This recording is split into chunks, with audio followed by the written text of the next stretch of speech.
even as we talk about infinite.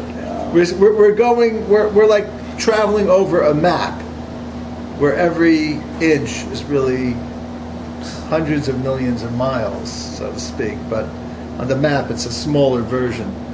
So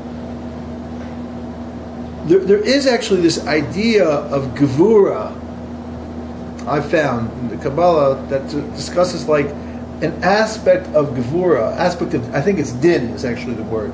Din means judgment or limits even, that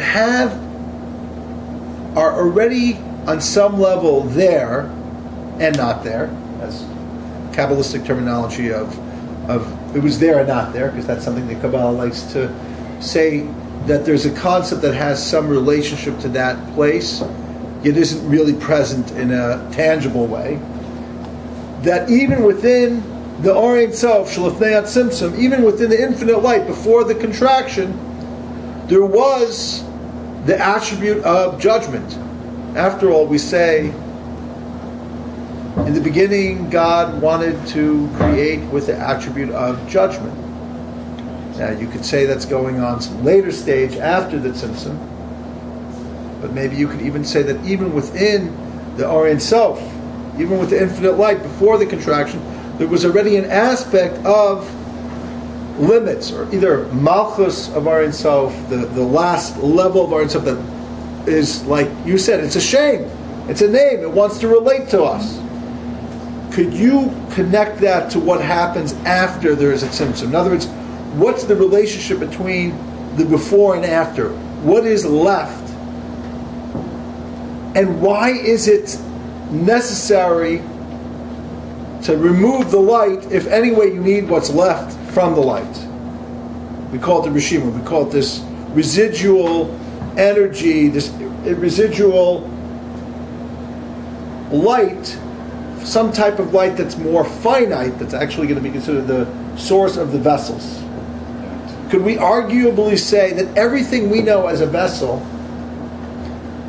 and I don't just mean a physical vessel like a cup, but I mean what Rabbi Ashlag calls the desire to receive, or what Chabad would call simply a vessel, has its source in the Or Ein Sof Shelifnei Atzimtzum, in the infinite light before the Tzimtzum, that even in that infinite light, because it's infinite even in its ability to contain finiteness, that it's already there in the source exists the potential for the vessels and just needed to be revealed through it was already there, but it's like something that can't be seen because the light is on. But when the light is off, all of a sudden you see like something that you didn't notice before, because you needed just the soft glow of a candle to be able to see something so subtle. Okay. Could there be some relationship between what we know here in this physical world and Or Ein Sof Shelifnei Atzimtzum? What would that be? What would that? The Koach HaGvul. In other words, is there any way of relating to the power of the finite that's within the infinite light? Okay. Or do you need the Tzimtzum? I'm going back to this thing. Okay, why do we need the Tzimtzum? I want to undo this Tzimtzum thing. I'm first going to discuss what took place before the Tzimtzum, why we needed a Tzimtzum, and there are different reasons that are given. The general traditional reason that's quite often used is because the revelation was infinite, and in order to limit the revelation, in a qualitative way, it was basically there was a tzimtzum, there was a restriction. But then there is another explanation, that before the tzimtzum, the potential for limit and the potential for infinite were both mixed together. They were all blended together as one light. And therefore, one of the points and purposes of the tzimtzum was to separate one from another. And in fact, the Rebbe Rashab, again the fifth Rebbe of Chabad, in late 1909, when he speaks about it on the Tishri time, Rosh Hashanah time, he gives a whole sequence of Maimorim, discourses, and he says that this is basically what it says by the creation, Vayavdel Elikim bein ha'orev ve'in ha'cheshech, that the Almighty separated between the dark and the light. He says, what does it mean, light and dark? It wasn't dark. He says, between the light which is infinite and the light that comes down in a finite way. And this is what the Tzimtzum accomplished. It limited between the two that each one should stand out for itself. And indeed, what happened after that was the Rishimo, which is the residual world, what came after that, represents the source for the finite, represents the source for world and vessels. So you wouldn't say it represents the source while it's within the Or Ein Sof, because it's, I know in Ayin Beis, that's actually this year, 100 years ago. What is that? 1912. 1912. He talks about this idea that you can't even call the source in the Or Ein Sof Shel Lefnei HaTzimtzum. He's very, it's, even if it's there, it's not there, but because it can't be identified, yet there's something that if we could reveal it, that the Tzimtzum is just revealing something that was there all along. Okay, By peeling away the infinite aspect. Right. The Rishimo that came after that, what came after the Tzimtzum, is basically basically rooted in before the Tzimtzum, as it was the finite and the infinite revelations together. So then each one was separated, so came the finite, which is the Rishimo, and then after that comes the Kav, which is the revelation itself.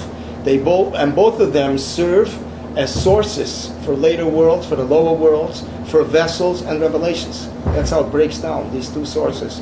The Rishimo and the Kav are basically the source for vessels and revelation. But before the Tzimtzum, they were both together as one, and then after that, they stand out as separate entities. But we cannot say that the Rishimo has a source before, because it is like saying the difference between before the creation and after the creation. We can't say something was there before the creation. There was no creation. So therefore we can't say that there was some entity of a Rishimo or something, that this is the beginning and this is the cause and the effect. And therefore it is considered like a creation, a whole new creation. It is a creation because it's a whole new being. This is basically what Tzimtzum brought about. But on the other hand, there was already the infinite and finite together, and they were separated by the Tzimtzum. Is that why they're mixed? Can the finite have mixed infinite, together? Right. Have finite? Right. In an example of the physical world, Chassidus brings an example of a teacher. There's a teacher that he learns a subject on a very deep level, and then he needs to relate it to a student, and the student does not really have the background of knowledge of this teacher. So the first thing the teacher has to do is has to black out whatever he has in his mind, and then start again preparing and processing it in a way how he can give it over to the student. So this is the finite as it is in the mind of the teacher, who is infinite in a certain sense, relatively. Okay. So that's a little bit about the Rishima, this power of the finite that was what was there in an unrecognizable way, so to speak. Like, I mean, one way to put it is, I don't know where is the proper place to say this about, but the idea of just to like relate this to you guys, instead of it being just metaphysical about worlds, I think there's an idea that if you can really love somebody else truly and fully, that you've entered into a place where there's no barriers between the two of you, meaning that if you see yourself as a soul and that person is a soul and you relate to them on a soul level, you remove all barriers. And in fact, maybe that was the beginning of creation. Before there was this separation, we all were like one soul. Adam's soul, according to the Kabbalah, was that idea where all souls were contained in one being until he ate from that wheat, date, fig, whatever it was, which could mean that the Tzimtzum is when a person thinks of themselves as really separate from another human being. After all, we're in our own body. It's when you're, what we call in psychology, the ego boundaries are up, and you know that you are you, I am me, and you are you. And that's the tzimtzum on a personal level. Because this idea on a bigger level is really not just about God, it's about humanity. And it's about